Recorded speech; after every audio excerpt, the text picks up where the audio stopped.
J. McCoy Center. I've been teaching here 6 years now. We teach American Kempo, which is self-defense. And so everything that kids learn is designed to help protect them in whatever situation they happen to be in. Preferably, we prefer that they just run away and not have to use any of their skills, but if they're in a life-threatening situation, it is available for them. It's part of their learning. We're gonna do that same neck roll here. We spin it, we punch, we spin it back, downward block. Left hand on top. Here you go. Strike, poke. Ha! Slide feet together, go 1, 2. Step back cat. I have been a karate instructor for the past 10 years. I've been involved in the martial arts for over 20 years. I am a 4th degree black belt currently. On Tuesday evenings, I have the beginner class, which is our yellow, orange, white belts at 5 o'clock, 5 to 5:45, and at 5:45 to 6:30, we bring in our higher belts, our blues, purples, and greens up from there. Wrist. Step back with that elbow. Step between my feet. Step between my feet. Do it again. Do it again. I want you to step between my feet. Yeah. Step back with that elbow between my feet. There you go. Now wrap it up and around.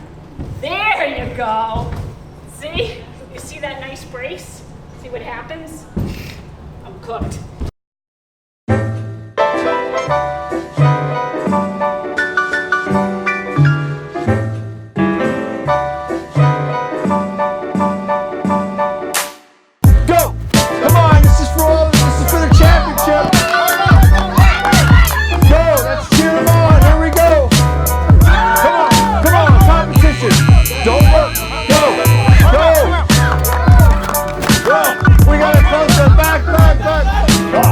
Good job. Perfect.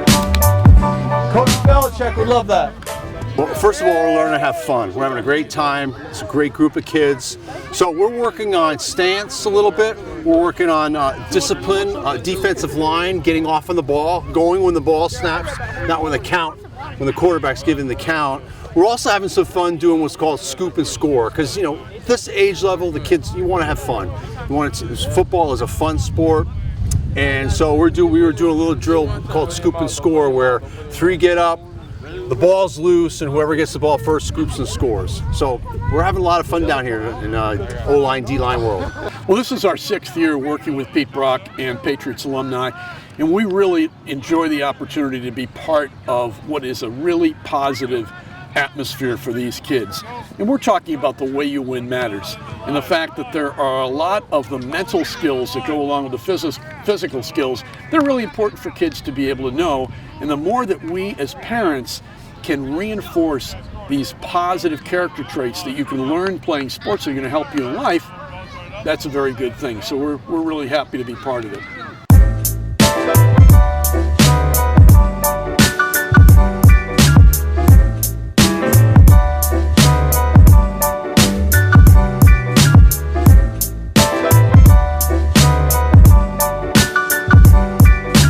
There are 6 stations, 6 drill stations, and each represent a position on a football field. Well, 5 of them do. We have a agility station that we put them through too. So if kids have never played football, they get to learn the drills and skills related to every position on a football field. And if kids are already playing football, if they're the big kids, I'll guarantee you they're offensive linemen. But today everyone gets to be a quarterback, a wide receiver, a running back, a D-back, a linebacker, and get to experience all of that. So it's kind of lets them know there's more to it than just a position.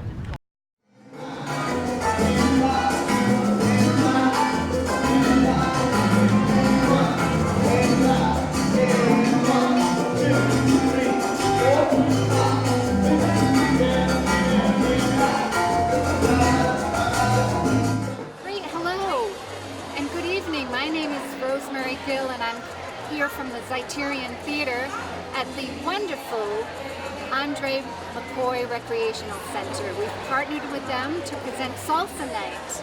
We're here with 2 fantastic groups, Ballet Hispanico, who is a dance company from New York and danced for hundreds of people last night during our main stage performance, and for several hundred children in the morning as one of our school time performances. Alright, so let's spread out a little bit, have a little space, because you're gonna need it. You're gonna do shoulders and hips and arms and turns. We're good. I think we're good. So we're going. What we're gonna do is we're gonna do a little warm up. So and up and let's go. 1, 2, 3, 4 and drop. And 1, 2, 3, 4 and drop. Yes, sir. And 1 and 2 and 3, 4 and drop. Last one. And 1 and 2 and 3, 4 and drop. Yes, sir. So we're gonna do just front and back, front, back, and front, and back, and front, and back, and front, side to side. 1, 2, and 3, and 4, 5, 6, 7, 1, 2, 1, 2, 1. Front, back, side, side, side, side. Shoulder, shoulder, I like shoulder. We're gonna use it. 5, 6, 7, open it up. 1, 2, 3, 4. Yes, sir. Relax your arm. Relax your arm. Relax your arm.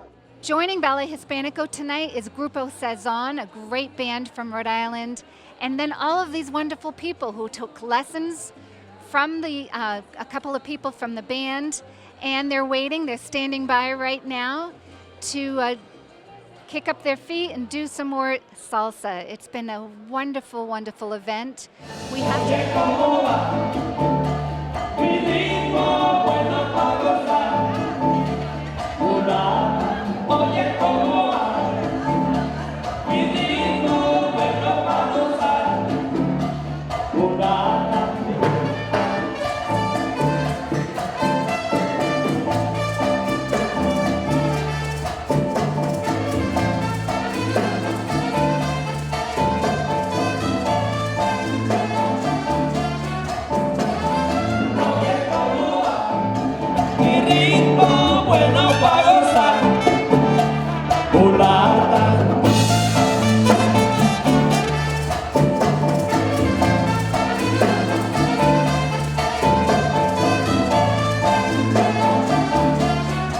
to thank, of course, several people, including the National Endowment for the Arts, the New England Foundation for the Arts, who helped make this all possible, our members, donors, and sponsors who join us every year to ensure that we are able to provide this kind of fantastic programming for the community.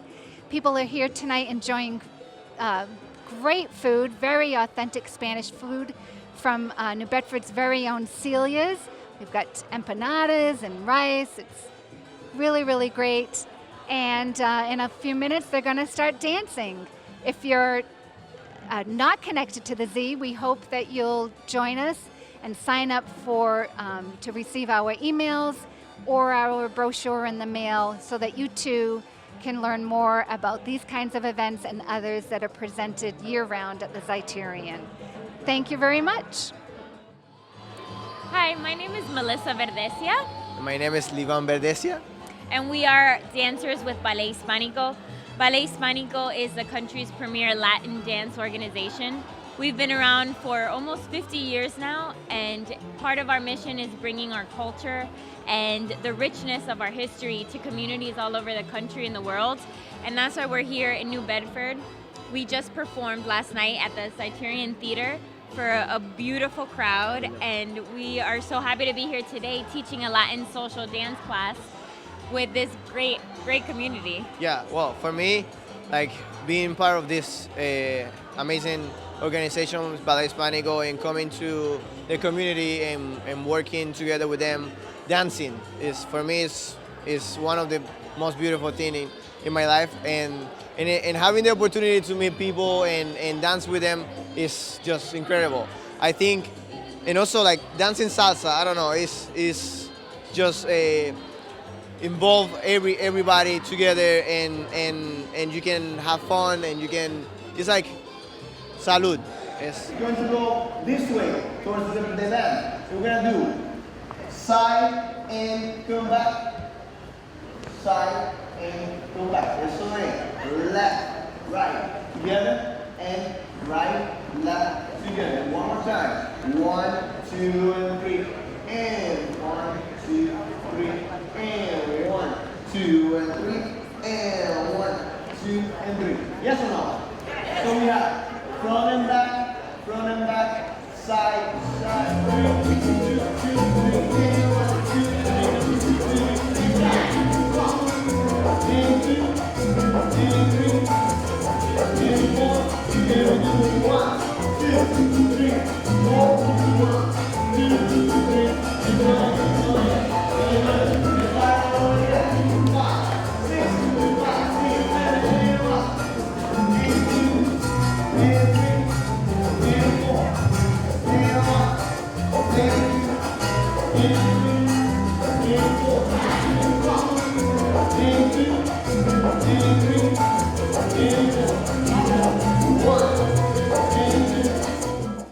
Yeah, definitely dance is a universal language, and I think no matter what language you speak, English, Spanish, Mandarin, the beautiful thing about what we do is that it's evident that whatever country or town that we go to, dance brings you together. And especially for us, he's Cuban, I'm Cuban American, and our roots have brought us together, and they allow us to influence the community, and that's why this work is so important to us. Yeah. Today, most of these people in the crowd, perhaps they've never been introduced to mambo or Afro-Cuban, but maybe have a little awareness of salsa. So it's curious for us to see how they embrace these styles, and it's important for us to continue that tradition of sharing it. Yeah.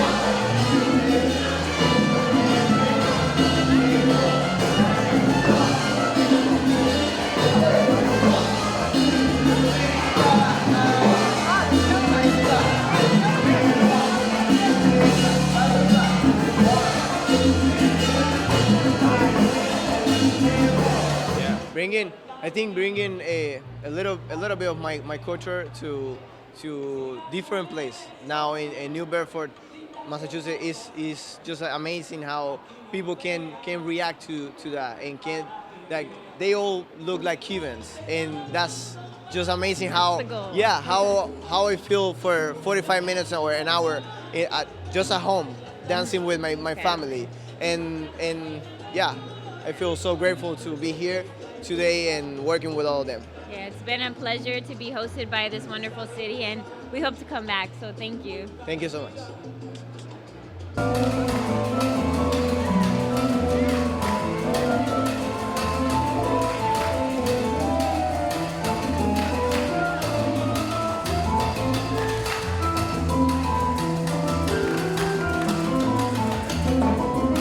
Good evening. I'm here at the Andrea McCoy Rec Center in New Bedford, where the Zyterian Theater is sponsoring a wonderful salsa night. Along with the cast members of the Hispanico Ballet, we are learning to salsa, and it is so fun. And you can always learn to salsa at the Zyterian in the Creative Classroom. Just check out zyterian.org, Creative Classroom. So see you there. My experience was fantastic. If I only would learn to dance, it would have been that much better.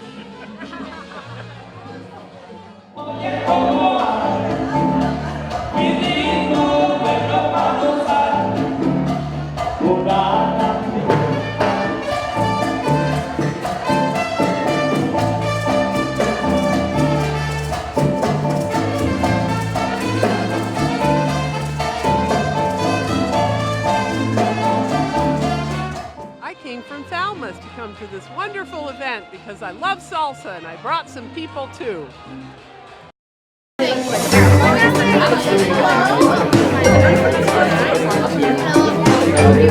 this base power can actually produce more electricity than solar power or wind power, which is awesome, right? But right now it's too expensive to really be as useful as the other methods, but in the future it could actually produce up to 25% of the Earth's needs for energy. I work with a lot of youth programs for the City of New Bedford through Parks and Rec, and so I thought it would be a great idea if we made a kids version of the cafe, so that not only do we have these more adult and family-oriented versions once a month, but we would also have these specific kid-oriented science cafes that are more hands-on rather than more of a speaking portion and a Q&A.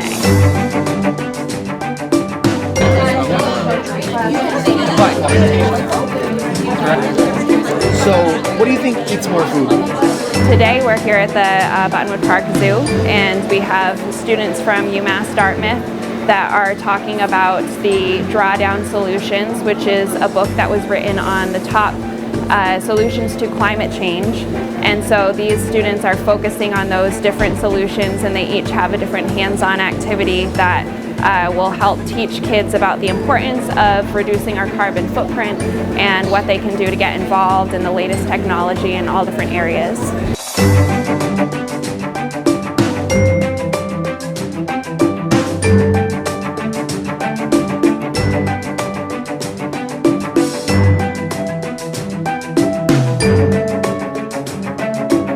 Kids are one of the toughest audiences you can find. Their attention span is short, but their thirst for knowledge is fantastic. And so they want to learn, and my students want to teach.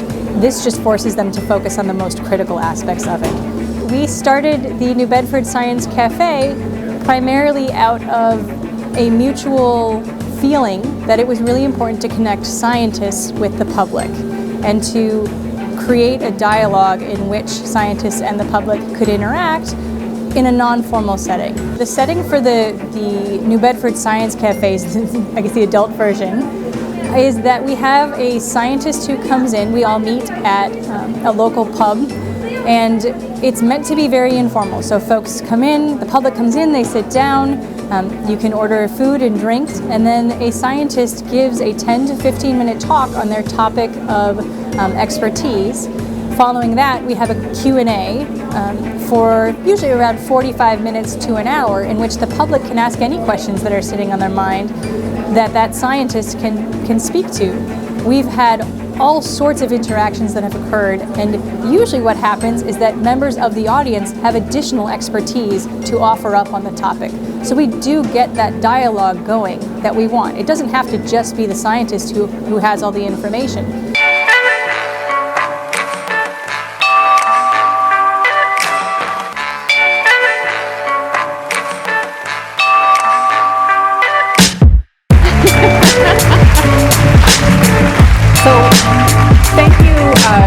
Anne and Jen for having me here. This is really wonderful, and what an amazing space this is. And I have to say, we've been redoing a bathroom in our house for way too long, and those bathrooms are like bigger than my living room. Those are amazing. I'm really looking forward more to the Q&A part than to me just talking to you guys. And actually, I wanted to start with kind of a reverse Q&A and ask you guys some questions. First of all, how many people have seen climate change in the news in the past week? Excellent, right? It's kind of been like a 3-week bombardment, right? From first we had, right before Thanksgiving, the report, the special IPCC report on what it would take to limit total global warming to 1.5 degrees Celsius above pre-industrial levels. Really pretty glum news there. And then we got the National Climate Assessment released the day after Thanksgiving. Very interesting timing for the release of a major report that comes out every 4 years, compliments of the federal government. And then we've got that all leading right up to the international climate talks that are happening this week. So there's been a lot of climate change news. How many people in all of that news about the science of climate change, where we stand, where the politics stand, how many of you have read or heard something that made you feel hopeful? We got a few people. I want to know what you guys are reading.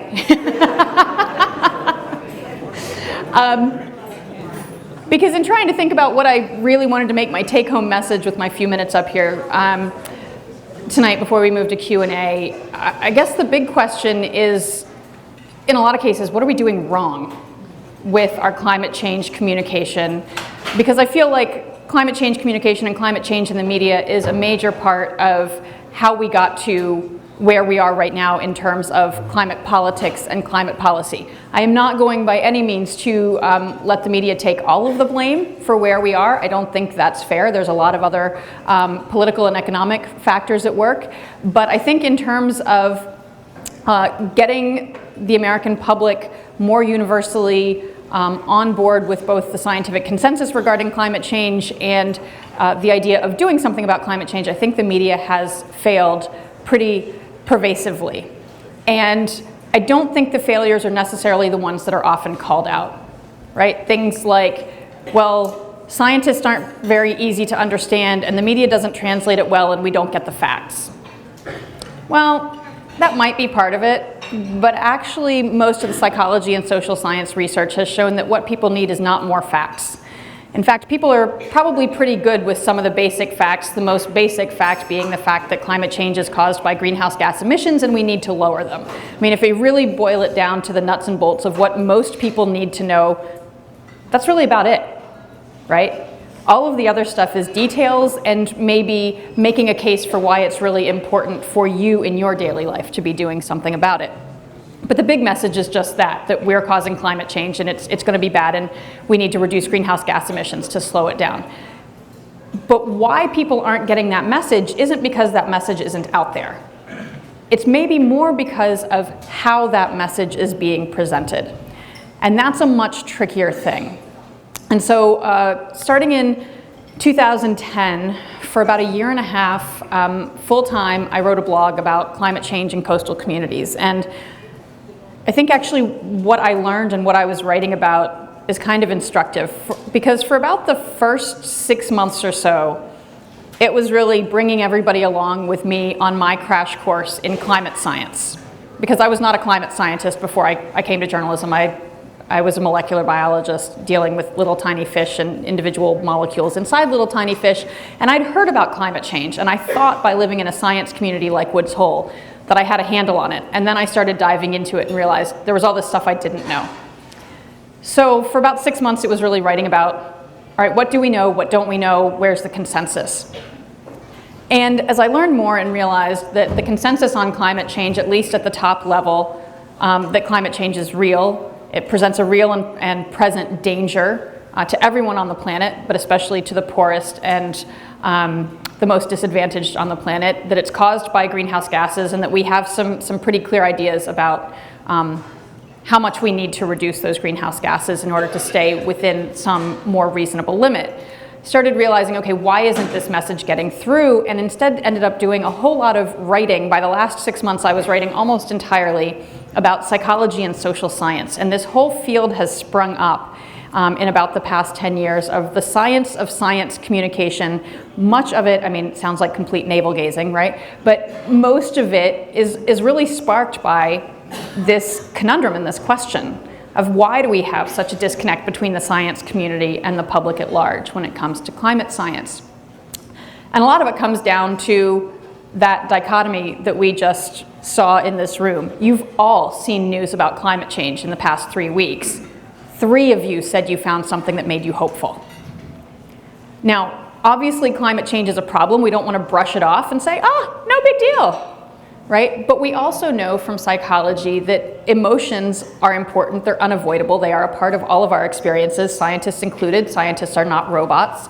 And we can't just ignore them as journalists. We have to realize that we are writing for and talking to human beings who will have emotional responses. I think journalists like to pretend that all we have to do, our entire responsibility is just to put the facts out there and not worry about something like messaging or how people might respond to it. That would be messy, and that's not really our responsibility. The problem is that it really is, because what the science shows is that if a story evokes the wrong emotion, it will actually impede a person's ability to absorb the facts and the information. And what are those wrong emotions? Well, overwhelming fear is completely paralyzing, and the brain's response to that, a pretty adaptive response, is to shut all of that out, shut down, and ignore it. Because if a problem is so big that you can't do anything about it, you kind of have 2 possibilities. You can either be suicidally depressed or you can ignore it, right? And the brain goes for, evolutionarily, right? The better response is just ignore it. But if you take that same really dire message, and researchers have done this, and you pair it with a message of hope and empowerment, there is something that can be done, you can be part of that, here's what it is, then the acceptance of the underlying facts skyrockets. So journalists have been ignoring that second part because it gets us into another messy thing, which is not only do we have to admit that emotions and non-rational thought are involved in absorbing what we put out there as journalists, but it also means we have to get into the solution space. And journalists are way better at pointing out problems than highlighting solutions, in part because when we get to the solutions space, it also starts to get into this area where it's like, oh, am I still being objective? Right? Am I telling people what to think? Am I picking a side politically? Is this really where I'm supposed to be as a journalist?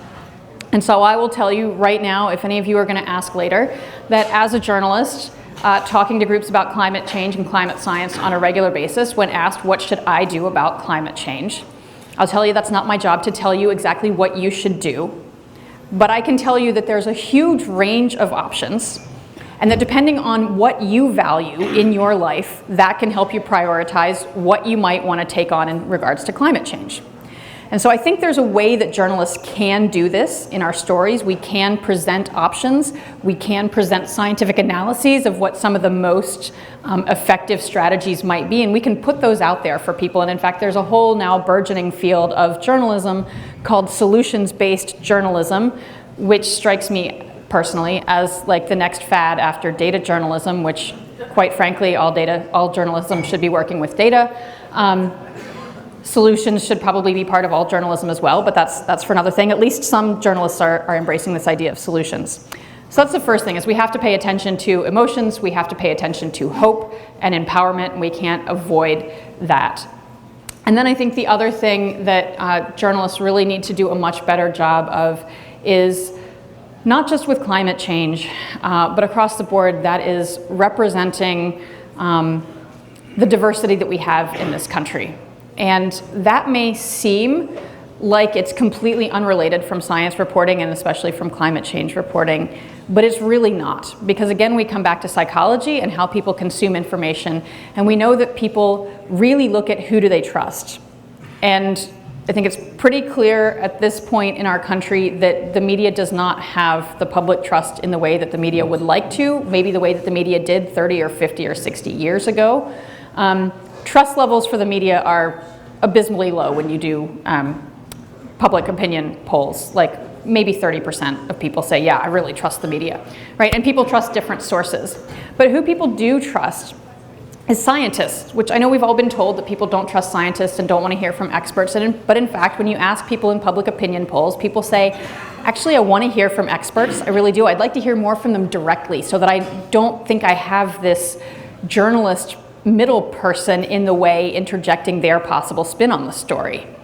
But the problem is that the vast majority of scientists who we see, whether it is in fact-based journalism or in popular culture, are older white men, often looking completely insane, you know, Back to the Future or Albert Einstein with his hair out to here.